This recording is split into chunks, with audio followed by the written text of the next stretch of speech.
ಆತ್ಮೀಯ ಸ್ನೇಹಿತರೆ, ಭಾರತ ಜನಗಣತಿ 2027 ಈ ವಿಡಿಯೋದಲ್ಲಿ ಬೀಗ ಹಾಕಿರುವ ಮನೆಗಳು ಸಿಂಕ್ ಆಗಿದ್ದು ಡ್ರಾಫ್ಟ್ನಲ್ಲಿ ಉಳಿದಿದ್ದರೆ ಫೈನಲ್ ಸಬ್ಮಿಟ್ ಕೊಡಬಹುದೇ?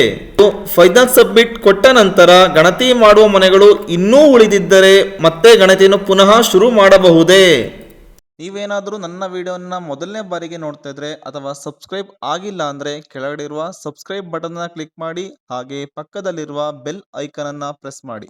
ಹೀಗೆ ಮಾಡೋದ್ರಿಂದ ನಾನು ಮುಂದೆ ಮಾಡುವ ವಿಡಿಯೋಗಳ ನೋಟಿಫಿಕೇಶನ್ ನಿಮ್ಮ ಮೊಬೈಲ್ ಹಾಗೂ ಡೆಸ್ಕ್ಟಾಪ್ನಲ್ಲಿ ಶೋ ಆಗುತ್ತೆ. ಸೊ ದಟ್ ನೀವು ನನ್ನ ವಿಡಿಯೋವನ್ನು ಮಿಸ್ ಮಾಡ್ಕೊಳ್ಳಲ್ಲ. ಪ್ರಶ್ನೆ 1. ಬೀಗ ಹಾಕಿರುವ ಮನೆಗಳು ಸಿಂಕ್ ಆಗಿದ್ದು ಡ್ರಾಫ್ಟ್ನಲ್ಲಿ ಉಳಿದಿದ್ದರೆ ಫೈನಲ್ ಸಬ್ಮಿಟ್ ಕೊಡಬಹುದೇ? ಈಗ ಒಂದು ಮನೆ ಬೀಗ ಹಾಕಿರ್ತಾರೆ, ಆ ಮನೆಗೆ ನೀವೇನು ಮಾಡಿರ್ತೀರಾ, HLO ಆ್ಯಪ್ನಲ್ಲಿ ನೀವು ಗಣತಿ ಮಾಡ್ಬೇಕಾದ್ರೆ ಬೀಗ ಹಾಕಲಾಗಿದೆ ಅಂತ ನೀವು ಅಲ್ಲಿ ಕೊಟ್ಟಿರ್ತೀರಾ. ಅದು ನಂತರ ನಿಮ್ಮ ಡ್ರಾಫ್ಟ್ನಲ್ಲಿ ಹೋಗಿ ಇಲ್ಲಿ ಲಾಕ್ ಮಾಡಲಾಗಿದೆ ಮತ್ತೆ ನೀವು ಸಿಂಕ್ ಕೂಡ ಮಾಡಿರ್ತೀರಾ.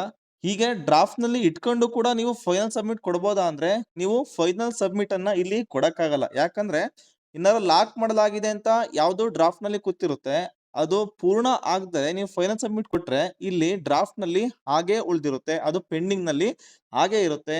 ನೀವು ಇಲ್ಲಿ ಸಾರಾಂಶವನ್ನ ವೀಕ್ಷಿಸಿ ಇಲ್ಲಿ ಗಮನಿಸಬಹುದು. ಲಾಕ್ ಮಾಡಲಾದ ಅಂತ ಪೆಂಡಿಂಗ್ ಸ್ಟೇಟಸ್ ನಲ್ಲಿ 6 ಹಾಗೆ ಉಳಿದಿದೆ.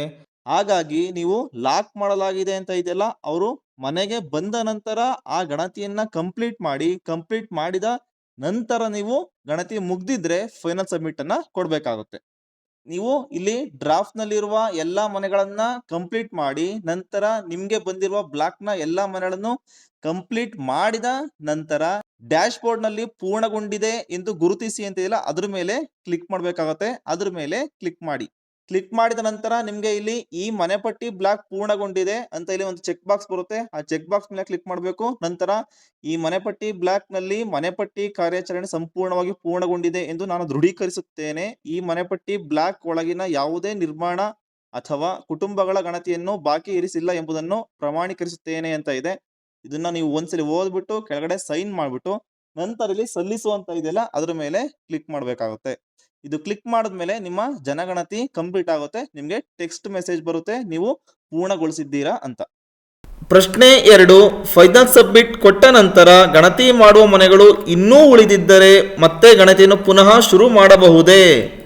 ಈಗ ನೀವು ಒಂದು ಬ್ಲಾಕ್ ನ ಮನೆ ಪಟ್ಟಿ ಕಾರ್ಯಾಚರಣೆ ಮುಗ್ದಿದೆ ಅಂತ ಫೈನಲ್ ಸಬ್ಮಿಟ್ ಅನ್ನ ಕೊಟ್ಟಿರ್ತೀರಾ.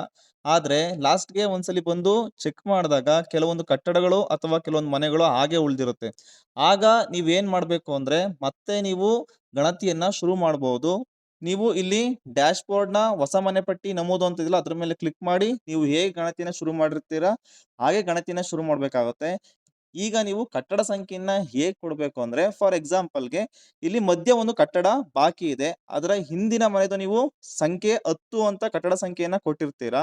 ನಂತರ ಮಧ್ಯ ಉಳಿದಿರುವ ಕಟ್ಟಡಕ್ಕೆ ನೀವು 10/1 ಅಂತ ಕೊಟ್ಕೊಂಡು ನಂತರ ಗಣತಿಯನ್ನ ಪೂರ್ಣಗೊಳಿಸಿ ನಂತರ ನೀವು ಯಾವ ಮನೆಗಳು ಉಳಿದಿರುತ್ತೋ ಆ ಮನೆಗಳಿಗೆ ಹಿಂದಿನ ಮನೆಯ ಕಟ್ಟಡ ಸಂಖ್ಯೆಯನ್ನು ನೋಡ್ಕೊಂಡು ನಂತರದ ಮನೆಗೆ ಬಾರ್ 1 ಅಥವಾ 2 ಅಂತ ಹಾಕಿ ನೀವು ಗಣತಿಯನ್ನ ಪೂರ್ಣಗೊಳಿಸಿ ನಂತರ ಮತ್ತೆ ಫೈನಲ್ ಸಬ್ಮಿಟ್ ಅನ್ನ ಕೊಡಿ.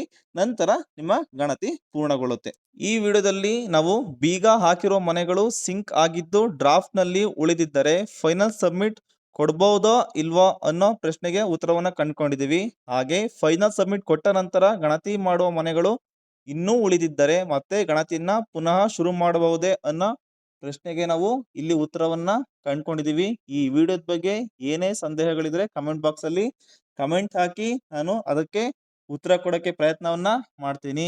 ಈ ವಿಡಿಯೋ ಇಷ್ಟ ಆಗಿದ್ರೆ ಲೈಕ್ ಮಾಡಿ, ಶೇರ್ ಮಾಡಿ ಮತ್ತೆ ಸಬ್ಸ್ಕ್ರೈಬ್ ಮಾಡೋದನ್ನ ಮರಿಬೇಡಿ. Thank you.